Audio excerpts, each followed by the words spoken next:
Bonjour à tous, aujourd'hui une nouvelle vidéo de chez V17. On va vous parler de l'hivernage. On a le temps, on est confiné, encore une autre fois, donc on va mettre à profit tout ce temps. Donc on va hiverner notre camping-car pour mieux le retrouver au printemps. Donc on va commencer, une première chose, c'est vidanger les eaux propres et les eaux grises. Ce véhicule, ça se trouve dans le double plancher, ce qui n'est pas le cas sur tous les véhicules, bien entendu. Selon votre véhicule, ça va être placé sous votre banquette arrière, ça peut être au niveau de la soute, ça peut être à plein d'endroits, à vrai dire, selon les véhicules. Donc ici, on a deux vannes, les eaux propres et les eaux usées. Donc on les tourne de façon à vidanger ces deux réservoirs. L'idéal, ce serait de les nettoyer à fond en fin de saison, de façon à redémarrer une saison avec des réservoirs nickel. Ici se trouve dessous cette banquette notre combiné chauffage-chauffe-eau Truma. Ici, il y a une petite particularité qu'on ne voit pas forcément. Il y a un petit boîtier de sécurité qui vidange votre Truma quand votre température descend entre 5 et 8 degrés. Il évacue automatiquement tout le contenu de votre combiné chauffage-chauffe-eau. Donc l'avantage, c'est que ça évite le gel. C'est une sécurité pour votre matériel. Très important aussi, c'est d'éteindre votre panneau de contrôle. Parce que si jamais celui-ci est allumé, déjà il va consommer de l'énergie, c'est pas le but. Et en plus de ça, si votre pompe à eau est enclenchée, et ben finalement elle va tourner à vide. Parce que vu que tout est vide, elle va tourner à vide. Donc on évite, on éteint tout, hop. Encore une autre petite chose, vidangez tous vos robinets, que ce soit le lavabo, l'évier, la douche, la chasse d'eau aussi, afin de s'assurer qu'il n'y ait plus d'eau dans les robinets. C'est un petit plus pour éviter le gel au niveau des céramiques. Voilà, très important aussi, la cassette. Nettoyez bien entendu tout, l'intérieur, l'extérieur, le joint, bien nettoyer le joint. Et l'idéal aussi, je le recommande fortement, c'est de mettre un petit coup de bombe silicone afin que le joint garde son élasticité. Aussi, idéalement, ce serait de ne pas remettre la cassette pour éviter que le joint s'écrase, justement le fait qu'il soit coincé dedans.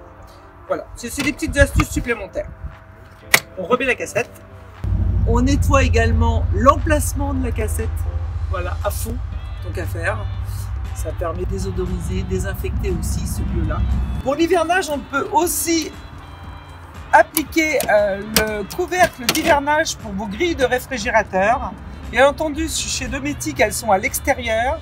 Si vous avez un Tedford, elles sont derrière la grille. C'est-à-dire il faut retirer la grille et derrière, à ce moment-là, vous mettez le cache d'hivernage. Vous pouvez même l'utiliser l'hiver avec, utiliser votre frigo avec le cache hivernage. Concernant les bouteilles de gaz, simplement les fermer comme il faut, débrancher les lyres, ce qui évitera l'écrasement des joints bouteilles de vos lyres.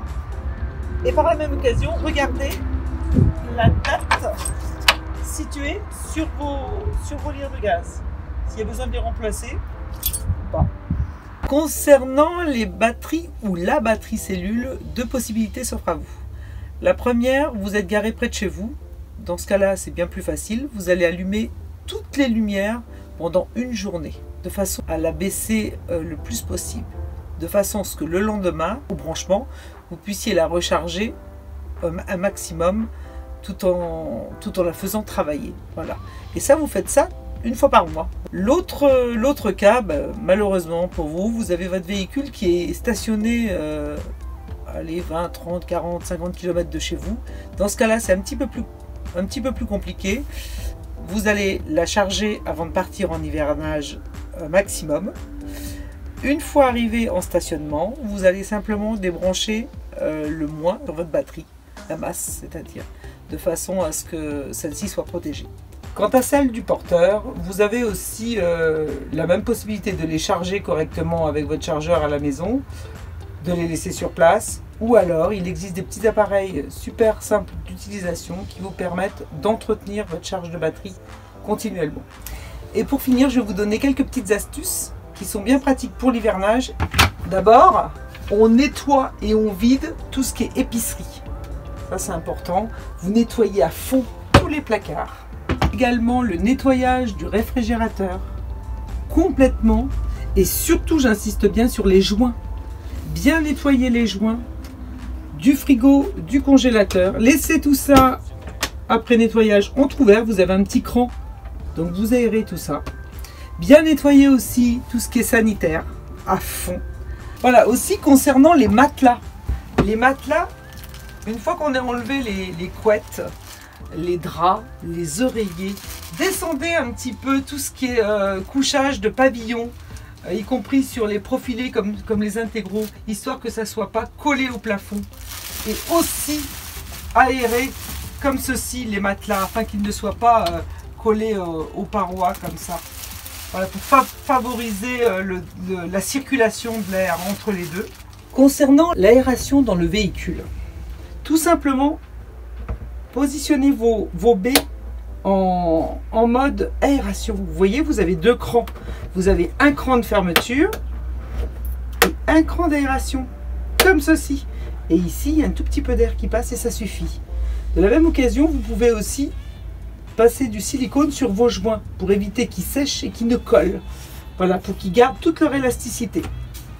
En profitant du nettoyage, on peut aussi faire un truc. C'est vider tout ce que vous avez dans le camping-car et remettez dedans que ce que vous utilisez. Vous allez gagner 50% de pro. Voilà. Bon nettoyage, bon rangement, prenez soin de vous et à très bientôt.